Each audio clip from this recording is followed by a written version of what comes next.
తెలంగాణలో beer market ఎక్కువ. మన రాష్ట్రంలో లిక్కర్ సేల్ కంటే బీర్ సేల్ ఎక్కువ ఉంటుంది.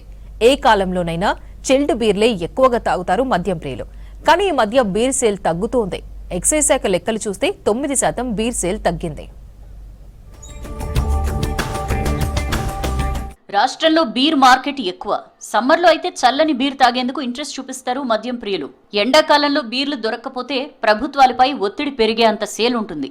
ఎక్సైజ్ అధికారులు సైతం బీరు తయారీ కంపెనీలకు వెళ్లి వేసవి కాలంలో స్టాక్ ఎక్కువగా పెట్టాలని కోరే పరిస్థితులున్నాయి.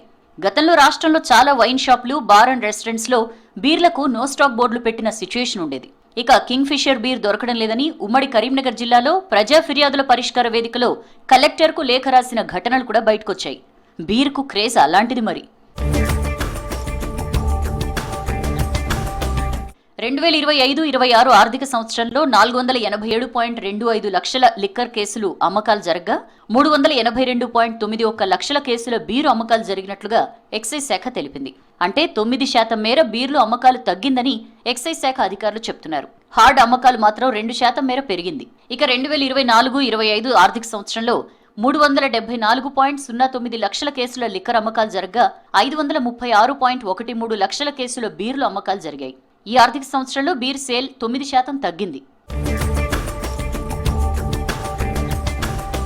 బీర్ సేల్స్ తగ్గడానికి కారణాలు చాలా ఉన్నాయని తెలుస్తోంది. తెలంగాణలో 6 బీర్ కంపెనీలు మాత్రమే ఉన్నాయి. దీంతో పాటు బీర్ కంటే లిక్కర్ రేట్ తక్కువగా ఉండడం మరో కారణం.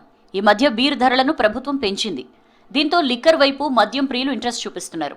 బీర్లో 4% మేర ఆల్కహాల్ పర్సెంటేజ్ ఉంటే లిక్కర్ హార్డ్లో మాత్రం 42 నుంచి 44% మేర ఆల్కహాల్ పర్సెంటేజ్ ఉంటుంది. బీర్ సేల్ తగ్గడానికి ఇది కూడా ఓ కారణమే. మరోవైపు వైన్ షాప్లకు బీర్ మార్జిన్ కంటే లిక్కర్ పైనే ఎక్కువ మార్జిన్ ఉంటుంది. బీర్లను ఫ్రీజర్లో పెట్టి కూల్ చేయాల్సి ఉంటుంది. దీంతో కరెంటు బిల్లు కూడా ఎక్కువే. దీంతో వైన్ షాప్ నిర్వాహకులు బీర్లు స్టాక్ పెట్టుకోవడం లేదని తెలుస్తోంది.